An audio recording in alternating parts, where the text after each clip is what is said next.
ದ್ವಾತ್ರಿಂಶತ್ ಪುತ್ತಲಿಕ ಆ ಒಂದು ಸರಣಿಯಲ್ಲಿ ಒಂದು ಗೊಂಬೆ ಭೋಜ ಆ ಸಿಂಹಾಸನ ಹತ್ತಲಿಕ್ಕೆ ಬರ್ತಾ ಇದ್ದಂತೆಯೇ ನಿಂತ್ಕೋ, ವಿಕ್ರಮಾದಿತ್ಯನ ಔದಾರ್ಯವನ್ನು, ಅವನ ಒಂದು ಶೌರ್ಯ ಪರಾಕ್ರಮವನ್ನು ಕೇಳು ಅಂಥೇಳಿ ಆ ಗೊಂಬೆ ಹೇಳಕ್ಕೆ ಶುರು ಮಾಡುತ್ತೆ. ವಿಕ್ರಮಾದಿತ್ಯ 6 ತಿಂಗಳು ಯಾವುದಾದ್ರೂ ಒಂದು ವೇಷ ಮರೆಸ್ಕೊಂಡು ರಾಜ್ಯದಲ್ಲೆಲ್ಲ ಸಂಚಾರ ಮಾಡ್ತಾ ಇದ್ದ. ಇನ್ನೊಂದು 6 ತಿಂಗಳು ರಾಜ್ಯಭಾರವನ್ನು ಮಾಡ್ತಾ ಇದ್ದ. ಆಮೇಲೆ ಗೂಢಚಾರನ್ನು ಕೂಡ ಅವನು ಇಟ್ಟಿದ್ದ.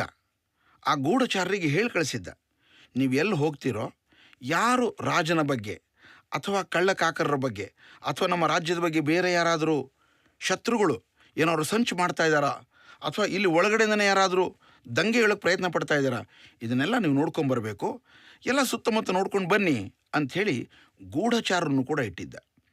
ಅವರೆಲ್ಲ ಆವಾಗವಾಗೆ ಬಂದು ರಾಜನಿಗೆ ಮಾಹಿತಿಯನ್ನು ಕೊಡ್ತಾ ಇದ್ದರು. ಆ ವಿಕ್ರಮಾದಿತ್ಯ ಕೇಳ್ತಾನೆ, ಹೌದು, ನೀವೆಲ್ಲ ಯಾವ ಕಡೆ ಹೋಗಿದ್ರಿ, ನೀನು ಯಾವ ಕಡೆ ಹೋಗಿದ್ಯಪ್ಪ? ಅವನು ಹೇಳ್ತಾನೆ, ಸ್ವಾಮಿ, ಇವತ್ತು ನಾನು ಪಂಜಾಬ್ ಕಡೆಗೆ ಹೊರಟಿದ್ದೆ, ಅಲ್ಲಿ ಯಾವುದು ವಿಶೇಷ ನಡೀಲಿಲ್ಲ. ಇನ್ನೊಬ್ಬ ಹೇಳ್ತಾನೆ, ನಾನು ಚಿತ್ರಕೂಟಕ್ಕೆ ಹೋಗಿದ್ದೆ. ಅಲ್ಲಿ ಸ್ವಾಮಿ ಏನು ಹೇಳೋಣ, ಅಲ್ಲಿ ಎಂಥ ಒಳ್ಳೆಯ ಜಲಧಾರೆ, ಆಹಾ, ಅಮೃತದ ರೀತಿ ಇರತಕ್ಕಂಥ ನೀರು, ಪಕ್ಕದಲ್ಲೇ ಒಂದು ಶಿವಾಲಯ, ಆ ಶಿವಾಲಯ ಪಕ್ಕದ ಮೇಲ್ಗಡೆಯಿಂದ ನೀರು ಝರಿ ಝರಿ ಜುಳು ಜುಳುನ ಹರಿತಾ ಇದೆ. ಅದರದ್ದು ವಿಶೇಷ ಏನು ಅಂತಂದರೆ, ಯಾರು ನಿಜಕ್ಕೂ ಪುಣ್ಯ ಮಾಡಿರ್ತಾರೋ ಅವರ ಮೇಲಿಂದ ನೀರು ಧಾರಾಕಾರವಾಗಿ ತಣ್ಣೀರೇ ಹಾಗೆ ಬರುತ್ತೆ. ಆದರೆ ಯಾರು ಮೋಸ ಮಾಡಿರ್ತಾರೋ, ಪಾಪಿಗಳು, ಅವರು ಸ್ನಾನ ಮಾಡಿದ್ರೆ ಕಪ್ಪಾಗಿ ನೀರು ಹರಿದು ಬಿಡತ್ತೆ. ಇದೊಂದು ಭಾಳ ವಿಶೇಷದ ಸಂಗತಿ. ಅಷ್ಟೇ ಅಲ್ಲ, ಪಕ್ಕದಲ್ಲಿ ಕೆಲವರೆಲ್ಲ ಹೋಮ ಹವನ ಮಾಡ್ತಾಯಿದ್ರು. ಒಬ್ಬ ಅಂತೂ ಹೋಮ ಹವನ ಮಾಡ್ತಾಯಿದ್ರು. ಒಬ್ಬರನ್ನು ನೋಡಿದೆ ನಾನು, ಅವನು ಎಷ್ಟು ವರ್ಷ ಆಗಿದೆಯೋ ಏನೋ ಗೊತ್ತಿಲ್ಲ. ಅವನ ಪಕ್ಕದಲ್ಲಿ ಪ್ರತಿನಿತ್ಯ ಮಾಡಿರ್ತಕ್ಕಂಥ ಯಜ್ಞದ ಆ ಒಂದು ಬೂದಿಯನ್ನು, ಆ ಒಂದು ಭಾಗವನ್ನು ಅದನ್ನು ಹೊರಡೆ ಹಾಕಿರೋದು ನೋಡಿದ್ರೆ ಇಷ್ಟು ದೊಡ್ಡ ಒಳ್ಳೆ ರಾಶಿ ಆಗಿಬಿಟ್ಟಿದೆ. ಅದು ಎಷ್ಟು ವರ್ಷಗಳಿಂದ ಆ ಥರದ ಹವನವನ್ನು ಯಜ್ಞವನ್ನು ಮಾಡ್ತಾ ಇದ್ನೋ ಗೊತ್ತಿಲ್ಲ. ಅದು ಎಲ್ಲದರ ಭಸ್ಮ ಪೂರ್ತಿ ರಾಶಿ ಆಗಿಬಿಟ್ಟಿದೆ, ಪರ್ವತದ ಆಕಾರದಲ್ಲಿದೆ ಅದು ಅಂತ ಹೇಳ್ತಾನೆ. ಸರಿ, ಹಂಗಾರೆ ನೋಡೋಣ, ಇದೊಂದು ವಿಶೇಷವಾಗಿರುವಂಥ ಸಂಗತಿ ಅಂಥೇಳಿ ಯಾರು ಚಿತ್ರಕೂಟವನ್ನು ನೋಡಿದ್ನೋ ಆ ಗುಪ್ತಚರನ ಜೊತೆಯಲ್ಲಿ ವಿಕ್ರಮಾದಿತ್ಯ ಕೂಡ ಹೋಗ್ತಾನೆ. ಆ ವಿಕ್ರಮಾದಿತ್ಯ ಹೋದಾಗ ಅಲ್ಲಿ ನೋಡ್ತಾನೆ, ಸ್ನಾನವನ್ನು ಮಾಡ್ತಾನೆ. ಹೌದು, ನಿಜಕ್ಕೂ ತುಂಬ ಚೆನ್ನಾಗಿರ್ತಕ್ಕಂಥದ್ದು. ಗೂಢಚಾರ ಹೇಳಿರುವಂಥದ್ದು ಸರಿಯಾಗೇ ಇದೆ. ಪಕ್ಕದಲ್ಲಿರ್ತಕ್ಕಂಥ ಶಿವಾಲಯ, ಅಲ್ಲೇ ಪಕ್ಕದಲ್ಲಿ ಮಾಡ್ತಾ ಇರ್ತಕ್ಕಂಥ ಹವನ ಕುಂಡಗಳು, ಹೌದು, ಹೇಳಿದ ಹಾಗೆ ಇಲ್ಲಿ ಹಲವಾರು ಜನ ಹೋಮ ಹವನವನ್ನು ಮಾಡಿದ್ದಾರೆ, ತಪಸ್ಸನ್ನು ಮಾಡ್ತಾ ಇದ್ದಾರೆ, ಹವಿಸ್ಸನ್ನು ಹಾಕ್ತಾ ಇದ್ದಾರೆ. ಆದರೆ ಮುಖ್ಯವಾಗಿ ಮಾಡ್ತಾ ಇರ್ತಕ್ಕಂಥವನು ಕೈಯನ್ನು ಹೀಗೆ ತೋರಿಸ್ತಾನೆ, ತೋರಿಸಿಕೊಳ್ಳಿ ನಿಂತ್ಕೊಳ್ತಾನೆ, ಏನೂ ಹೇಳೋದಿಲ್ಲ.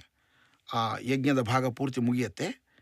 ಆಗ ಇವನು ಕೇಳ್ತಾನೆ, ವಿಕ್ರಮಾದಿತ್ಯ ಕೇಳ್ತಾನೆ, ನೀವು ಎಷ್ಟು ವರ್ಷದಿಂದ ಮಾಡ್ತಾ ಇದ್ದೀರಿ, ಯಾಕಿನ್ನೂ ದೇವಿ ಪ್ರತ್ಯಕ್ಷ ಆಗಿಲ್ಲ? ಏನೋ ಗೊತ್ತಿಲ್ಲ, 100 ವರ್ಷ ಆಯಿತು ಇವಾಗಲೇ ನಾವು ಈ ರೀತಿಯಾಗಿರ್ತಕ್ಕಂಥ ತಪಸ್ಸನ್ನು ಮಾಡ್ತಾ ಇದ್ದೀವಿ, ಯಜ್ಞವನ್ನು ಮಾಡ್ತಾ ಇದ್ದೀವಿ. ಸರಿ, ನಾನು ಹವಿಸ್ಸನ್ನು ಹಾಕಬಹುದಾ? ಆಗ್ಬೋದು, ಅದಕ್ಕೇನಂತೆ. ಸರಿ, ವಿಕ್ರಮಾದಿತ್ಯ ಕೂಡ ಹವಿಸ್ಸನ್ನು ಹಾಕ್ತಾನೆ. ಹವಿಸ್ಸನ್ನು 2 ಸಲ ಹಾಕುವ ಹೊತ್ತಿಗೆ ಆ ಒಂದು ಯಜ್ಞದಿಂದ ದೇವಿ ಪ್ರತ್ಯಕ್ಷಳಾಗಿ ಬಂದುಬಿಡ್ತಾಳೆ. ಎಲೈ ರಾಜ, ನಿನ್ನ ಒಂದು ಭಕ್ತಿಗೆ ನಾನು ಪ್ರಸನ್ನಳಾಗಿದ್ದೇನೆ, ನಿನಗೇನು ಬೇಕೋ ಅದನ್ನು ಕೇಳ್ಕೊ. ವಿಕ್ರಮಾದಿತ್ಯನಿಗೆ ಆಶ್ಚರ್ಯ ಆಗತ್ತೆ. ಅಲ್ಲ, ನಾನು 2 ಸಲ ಕರೆದು ಕೂಡಲೇ ನೀನು ಬಂದುಬಿಟ್ರಿ, ಆದರೆ 100 ವರ್ಷದಿಂದ ಮಾಡ್ತಾ ಇದ್ದಾರೆ, ಯಾಕೆ ನೀವು ಹೋಗೊಡ್ಲಿಲ್ಲ? ಆಗ ಅವಳು ಹೇಳ್ತಾಳೆ, ಯಾರು ಸುಮ್ಮನೆ ಮಣಿಮಾಲೆಯನ್ನು ಸುಮ್ಮನೆ ಜಪಿಸ್ತಾರೋ ಅವರಿಗೆ ನಾನು ಒಲಿಯೋದಿಲ್ಲ. ಸುಮ್ಮನೆ ಯಜ್ಞಕ್ಕೆ ಹವಿಸ್ಸನ್ನು ಹಾಕೋದ್ರಿಂದ ತೃಪ್ತಿ ಆಗೋದಿಲ್ಲ, ಮನಸ್ಸಿನಿಂದ ಪೂರ್ತಿ ಮಾಡಬೇಕಾಗತ್ತೆ. ಆ ರೀತಿಯಿಂದ ಮನಸ್ಸಿನಿಂದ ಕರೆದಾಗ ಮಾತ್ರ ನಾನು ಬರ್ತೀನಿ, ಹೊರತು ಇಲ್ಲಾಂದರೆ ಬರೋದಿಲ್ಲ. ಹಾಗಾದ್ರೆ ನನಗೆ ಯಾವ ರೀತಿ ಅಂತ ವರ ಕೊಡ್ತೀರಿ? ನಿನಗೇನು ಬೇಕಾದ್ರೂ ಅದನ್ನು ಕೇಳು.